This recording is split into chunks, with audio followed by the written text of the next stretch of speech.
So yesterday, FlyQuest, they versed Tyloo for their ACL match, and this was a semi-finals match. If they won this, they would have played the finals in Shanghai, and that would have been up against Linvision. So a pretty solid chance at qualifying for the EWC. This match itself was a rematch. They lost earlier to Tyloo in the bracket 2-1, and that was a pretty close game. It just came down to a bunch of fumbles, I would say, on FlyQuest's end. But for this match itself and for the video, we'll be talking about their ancient game because they were up 10-2 at the half.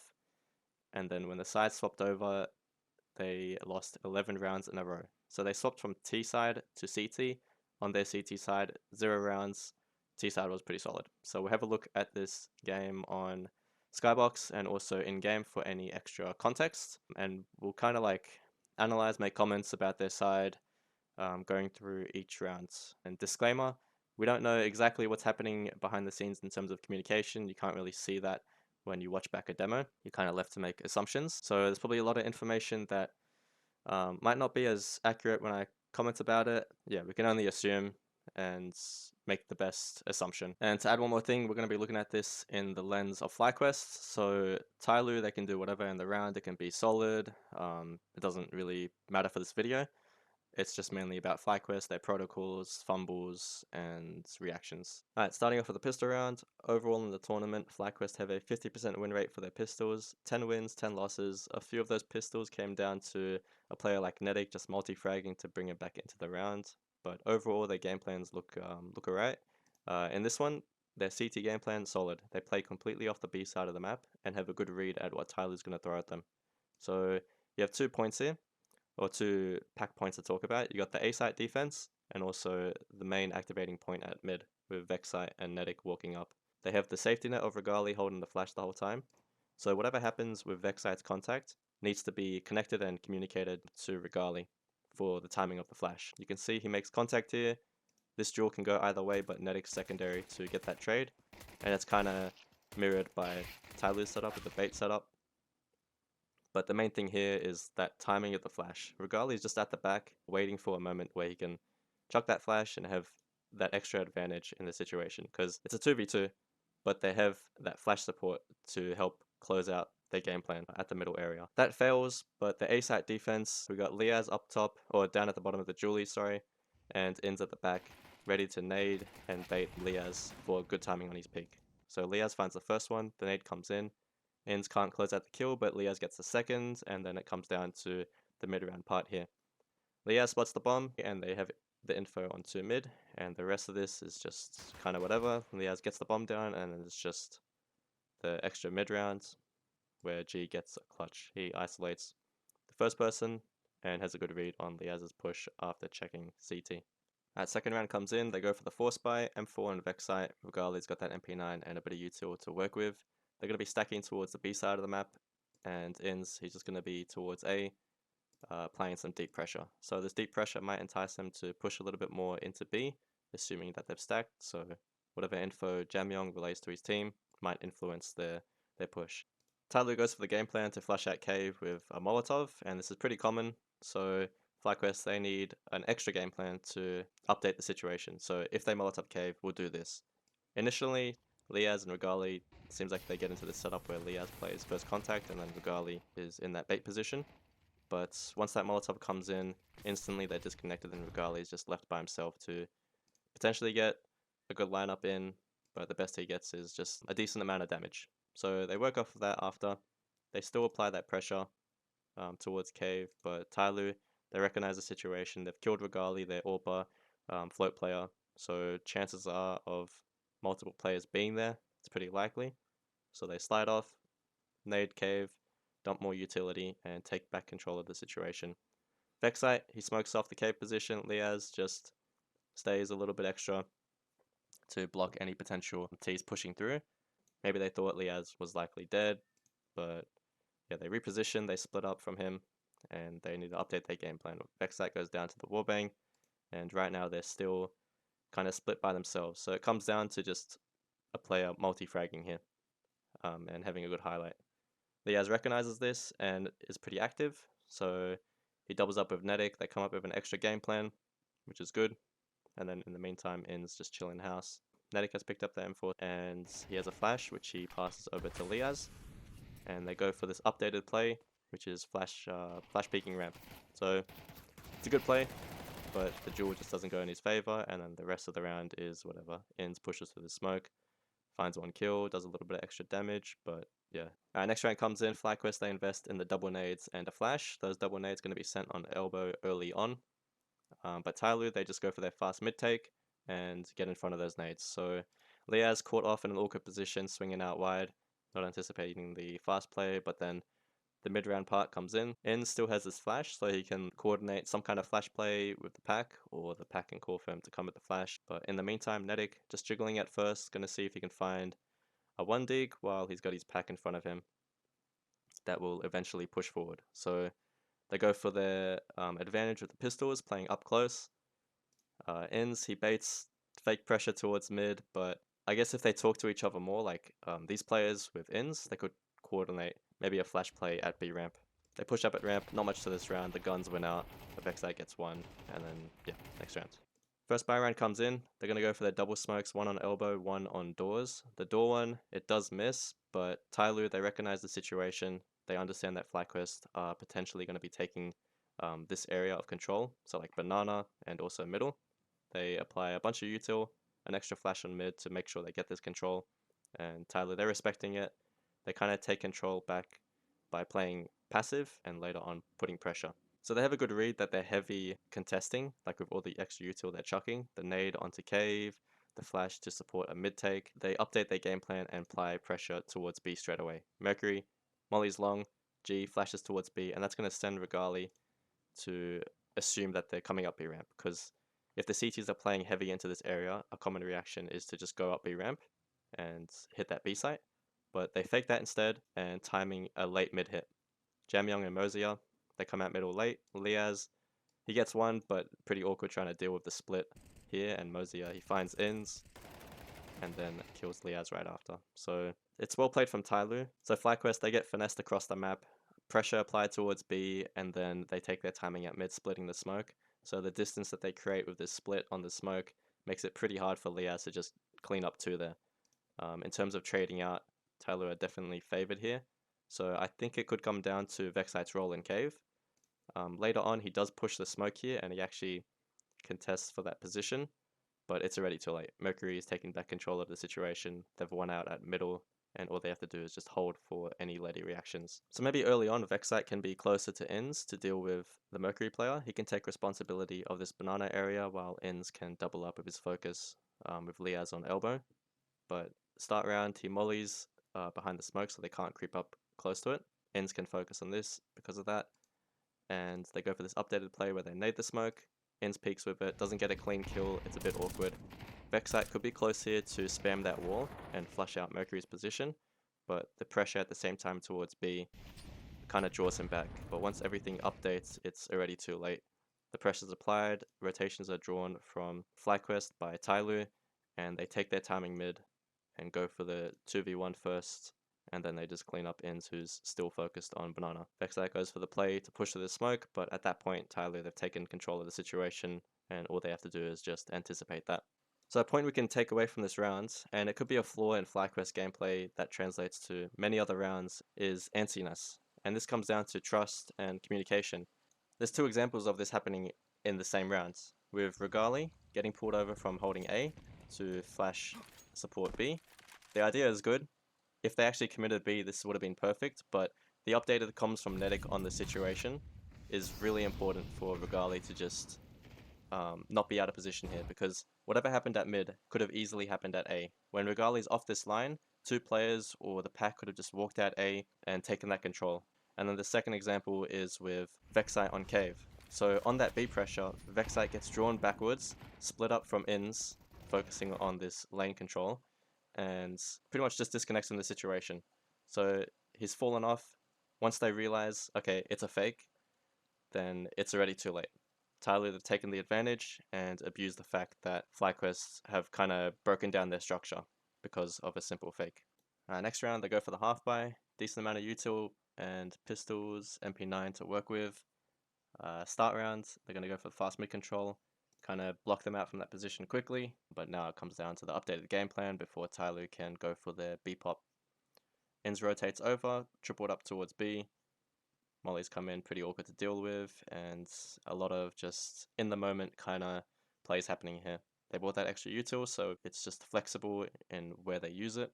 And for this situation, Netic swings out with Vexite, goes for the double peak, but the jewels don't go in their favor. The actual micro here, it's pretty nice. Like, it's all in the moment, and the activeness was pretty on point. Ins, he's got the support flashes, and Netic and Vexite are set up in this crossfire already. But once they get the updated core to go for that double peak, they're both keen to push forward and kind of duel in this funneled area. So that defensive smoke works out really well, the one that Netic chucked earlier. Fast reaction with the smoke and flashes and the play that they do. So it's actually good. The jewels could have really went in their favor, especially with the flash support. The rotations come through, but the better guns just easily went out here. They do get 2 kills, but the economy on the T side, it's looking pretty damn good. Next buy round for FlyQuest, they're going to be taking more of a passive approach. So they still smoke elbow here, they molly, they flash to apply that basic amount of pressure without giving too much information away to Tyloo. Regali, he'll be chilling at Donut, playing the backlines, and in the meantime, Vexite, he's going to be playing for his life towards Cave. If they're playing off mid, Vexite's role here has to be less committed into Cave. So he's just jiggling the line, watching for any lurkouts, or if they go for their flash play, he can get one potentially and still fall off. But yeah, so far in this round, FlyQuest, they're playing passive and reactive. So depending on what Tyloo do, they'll need a good mid round to adjust for that. In this situation, Vexite does push forward a little bit, so he's going to be cheating away the control that he currently has, keep Cave blocked, and kind of hold on to the information for his team to work with. And it's at this point where Ins has his game plan to get some information back at middle. This is a bit risky from Vexite because at any point here he could be punished by maybe a flash play, although it's unlikely, it could still happen. Or maybe they Molotov and just kind of keep Vexite trapped out in the open here, exposed, without any trade potential, especially when he spams here. At this point here, Tyloo could have spammed back and would have gained that control, kind of breaking their whole structure for their game plan to get some info back on mid. Vexite anyway, he spams away at the shelf position to just flush out this area while Ins is jump spotting, ready to use a nade for when they commit. It's all mistiminged, but they have a decent read on what's happening in the round with the late mid take. And yeah, Vexite ends up sliding off to double up with Netic, so they now play in a pack here, while the A defense swaps around a little bit with Regali taking responsibility for A main, and then Liaz getting into this jiggle position, ready to block if they do commit into Donut. So towards the mid round, 50 seconds left on the clock, Tyloo, they push back Cave with the Molotov, apply pressure, and at the same time they apply pressure at House. Now it comes down to the game plan that FlyQuest are going to run with. So Ins, he disconnects from the A side of the map, playing 3 towards B, keeping that double A defense, which is fine. And that house smoke, it's going to buy them enough time to kind of control the pace of the rounds. So if Tyloo were to contest through house for a potential split, they'll be more reluctant to do that. In the meantime, Vexite, he's pushed over towards B, most likely made the call to go for Cave information after Tyloo put that pressure early on. So he asks for the flash from Netic, which is perfect. Checks Cave, spots nothing, and then instantly applies that deep Molotov. 30 seconds in the round. That molly is perfectly placed, so there's now 30 seconds to hold off on the round, making it very awkward for them to hit the timings that they want. So Attacker and Jamyong, they're going to be applying the A pressure. Now it comes down to the B players just holding their defense. It's a little bit awkward here for the B defense because Netic and Vexite, they're disconnected a little bit, so it really comes down to just individual performance, just multi-fragging, and that's what Vexite does. He gets the bomb down, G just rushes through with the Julies, gets the trade, and then it comes down to a clutch situation. It's a 2v4, and G isolates the first 2 kills. Ins was worried about a flank timing from Jamyong, but yeah, missed opportunity to trade here, and then G, he's got enough time to reset for the second AWP kill, and then instantly it's a cooked situation for Liaz and Regali to deal with. There's still the lurk from Jamyong, and it makes it really awkward during the second part of this clutch, with G finding the next AWP kill, and then Regali just stuck in the middle ground. So a round they should have closed out, but came down to G just punishing the situation. Next round they go for the half buy. They buy enough utility to run this set strat, so this is going to be a fast banana take. They smoke elbow, they smoke doors, but the door one misses, and Ins, he jumps out fast mid and holds this flash for Netic to swing, and that's accompanied with Regali's flash too. Before this happens, they double molly banana, and they send the flashes in, Nedic goes in for the fast control. At the same time, Inns flushes out this corner here, and Nedic replicates that on his side of the map with Banana. The smoke misses on door, so Mosier, he gets vision on Vexite, but the same pressure is applied. The whole idea is read by Tyloo that they're playing into Banana, and it's just a simple call from here to just speed up A. Mercury, fast rotation, like you can tell maybe around this point, this is where they call, they're taking Banana, let's speed up A. Mercury fast, Mosier just set up to apply that pressure, keep him busy, and the game plan's already set for Tyloo. The awkward thing in this round, like sure the smoke misses, but just the audio, like if you're listening from the perspective of Tyloo, and even seeing at the start round here, you see 2 mollies come in, and later on you hear 2 flashes pop off.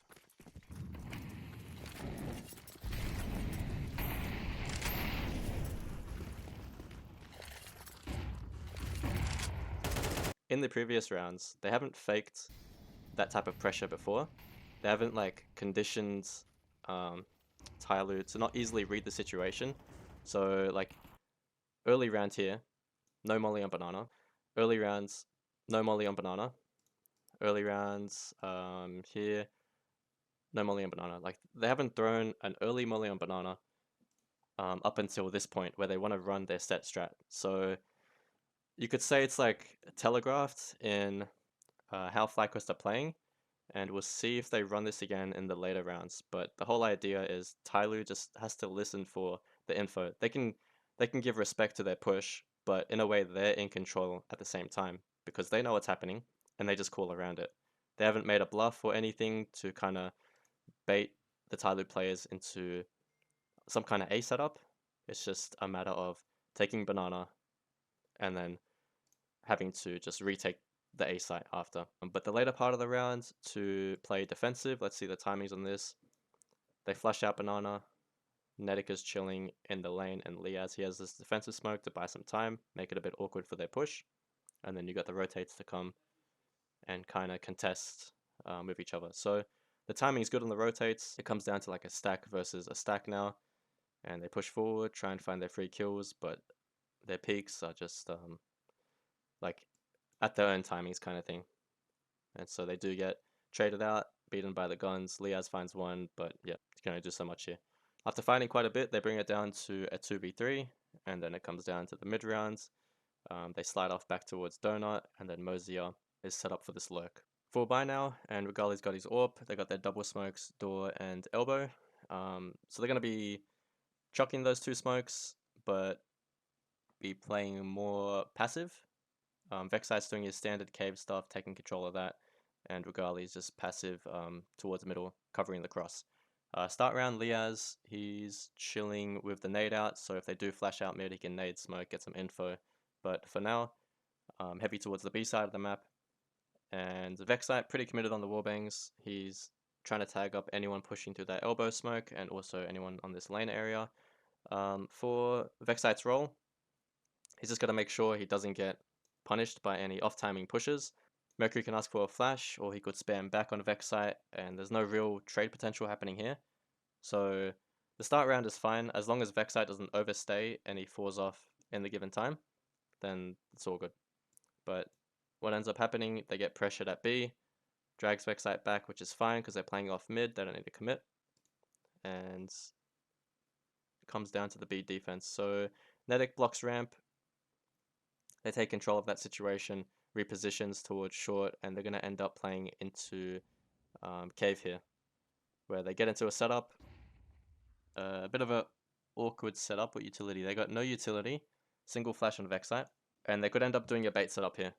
So Vexite, he's just got to stay alive, tucked away in the corner, make sure he doesn't overpeak, but G's got the AWP, he's going to post up in the line, and Vexite just wants to get that little bit of extra info, so he goes down, and then now Nedic's under pressure, and Inns is just waiting to catch his timing. So it's a little bit awkward now. G's got him cut off. It's holding the line the whole time, so now it's a bit awkward for the defense. Once Tyloo presses deeper into the map, then it becomes pretty awkward for FlyQuest to deal with. They need a good game plan, otherwise they'll get punished like that. Nedic is unknown in his position, but they do know that he is a B player, and Inns just got picked off, so he's either going to be playing passive on long or into cave, or pushing B ramp. But he does find his first one, and then gets traded out. Overall, it's a pretty awkward round layout for FlyQuest. Whatever was happening towards A is probably fine. They're just playing to hold that side of the map while the pack is at B. But there's a lot of dead time during the round where nothing happens. They lose information on middle, and they don't really have a protocol to do something towards B. They just get into a setup hoping that Tyloo just goes in and they can trade out. But even then, this setup is pretty risky because they have no smoke to douse any Molotov to flush out these corners, and G is just comfortably walking into the AWP, taking the first line, and then it just comes down to the overstep from Vexite. All this time towards middle, the enemy could be pushing deeper in, taking donut control slowly. The CTs, they're just playing passive. There's no coordinated aggression somewhere. There's no fast protocol. They kind of get stuck in this cave area, which is pretty awkward, banking on the fact that they can peek and get the kills. So Tyloo don't really need to do too much. They just run their default and end up punishing FlyQuest. Going into the round, if you look at the utility, it's pretty good. Like, they're not struggling in terms of the util count. Regali doesn't have a full belt, but it's all good. Start rounds, they do use 2 smokes. Vexite at the start throws his default cave util, so that's whatever. And then towards this part where they're dealing with the phase smoke, Nedic goes for the nade deep, and they coordinate this double flash. I'm not sure if the double flashes were intentional to like bait out any anti-flash players and just have a stronger peek, but Nedic and Ins, they flash. Nedic goes for the peek with the smoke blocking his vision. And this could be just like the first unintentional bit of util, like extra util used. Because on their execute, on Tyloo's execute, they also dump double mollies to make sure they're fully blocked. And then Nedic uses the second last smoke, for their defense. So it's a minute 20, and all of that util is pretty much just used up so quickly. And then now they pretty much need a good game plan to kind of be influenced by the low utility they now have. So they can go for like a flash play as a pack, or completely reposition like they do in Cave. But at this point, it's already awkward because a single Molotov can break this setup. And especially if G's walking in with an AWP, it's just a very straightforward way to take map control. So I think the main takeaway is the utility they burn up so quick, and then the game plan after, because this round isn't really about the A side of the map. They can't really do too much in this situation, but it's mainly about them burning so much util and then the protocol after that. For this next round, Regali and Liaz, they save their guns so their teammates are going to be buying around them. They half buy with MP9s, a pistol, and some utility, and since they save the AWP, they can let the AWP kind of just work some picks. They go for the early mid control, wide on the swings together. Liaz, he's got an M4, so he's going to try and get tucked away in the cutout, but that molly forces him forward, and then Tyloo, their game plan is just to fast take mid. Regali and Liaz end up saving their guns, so they have an AWP and M4 to play with in this round, and their teammates half buy around that MP9s and a 5.7 with some extra utility. The game plan for the start round, they hard take middle, Ins and Liaz. Since they see the fast utility come in, I guess since Ins has that MP9, he wants to play up close and kind of get in their face straight away. But Tyloo, their game plan is to just fast take mid with flashes, and it becomes really awkward to deal with. Cutout gets mollied, Liaz is forced towards Idiot Wall or like close to Xbox, and then Ins, he gets caught out, just full blinds. So it's a fast take from Tyloo, and they clean up towards mid.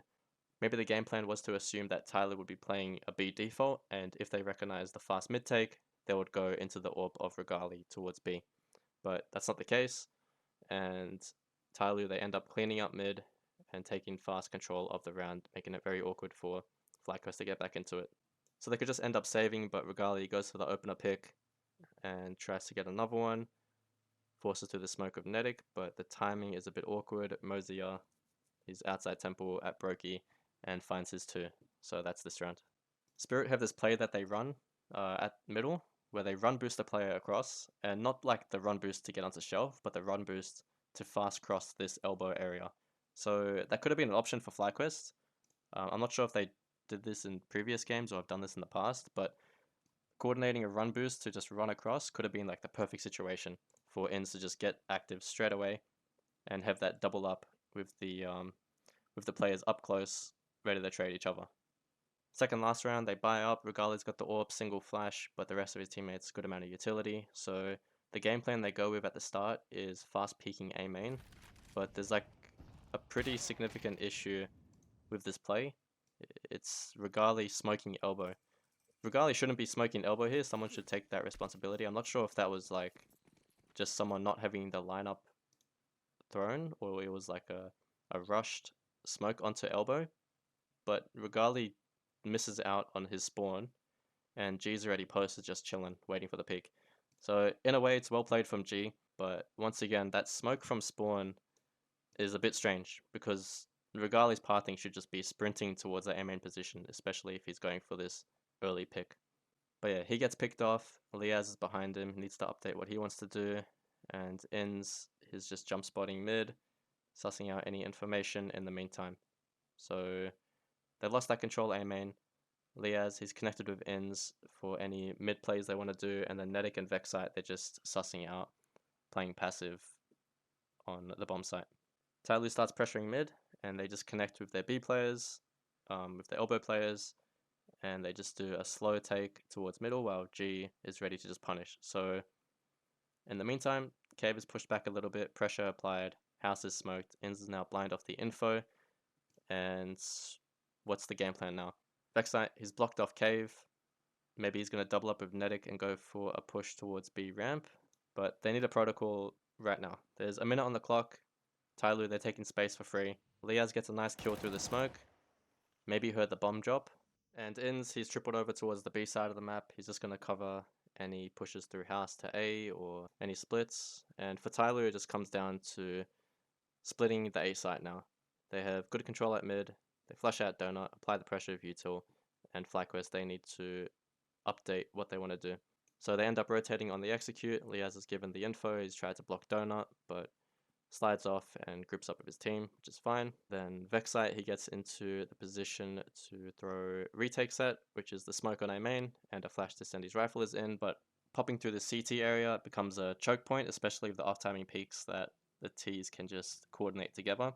Mosier, he's holding Temple, which was smoked off by G, and then it comes down to Jamyoung and Mercury playing off each other to punish the pop. So Jamyoung, not hit by the flash, can take over Mercury's role on the first peak, and they have a pretty strong afterplant to deal with the push. So that's this round. Vexite, he gets his 2, but once again, no time, and Jamyoung has a pretty solid position to defend from. Going into the last round now, they got the M4s, 2 MP9s, and a good amount of utility to work with, and their game plan at the start is just shut down middle, so they invest the double nades, the extra flashes, and just fast take that mid lane. They have Vexite and Netic ready to crunch on the banana lane with Regali, get that info, but Tyloo's game plan, they want none of that side of the map, and they're just going to end up executing here. So Ins, blocks of the molly, attackers past it with Mosier. With the CT molly, they can just pass that initial tick without taking too much damage, and still they're just going to force through the flashes, and they do pick off Ins, and they take the site. So retake situation now for FlyQuest, tripled up at Donut. They have 2 smokes, a flash, a molly to try and retake, and they're going to 2-2 split instead. Already the round is a bit cooked, especially this after plant. They got a heap of util to work with. They got Mercury pushing forward at the flashes too. Very awkward for FlyQuest to try and retake this one. So they're going to have to force through this util. They got Netic up close, ready to kill Mosier, with the Donut players ready to flood off it. But Jamyoung, he's set up for a good lurk here. FlyQuest do find the kills, but this extra element of Jamyoung's lurk is hard to read. So Mercury, he gets one for his troubles, and then perfectly timed, Jamyoung gets the first, and just the lineup on the triple. So unlucky way to go about it. They actually got all the kills they needed to retake that site, but Jamyoung's lurk gets the triple, and that is that round. So that's the 11 rounds in a row for Tyloo, and we'll go into the takeaways. Overall, the takeaways from this game: conditioning rounds better. For example, in that round where they go for their set Nana take, it's the first time they dump heavy molotovs and flashes like that on Nana, so Tyloo can easily read the situation and call fast around it. Their gameplay should be harder to read, and it comes down to how they set these types of rounds up as the game goes.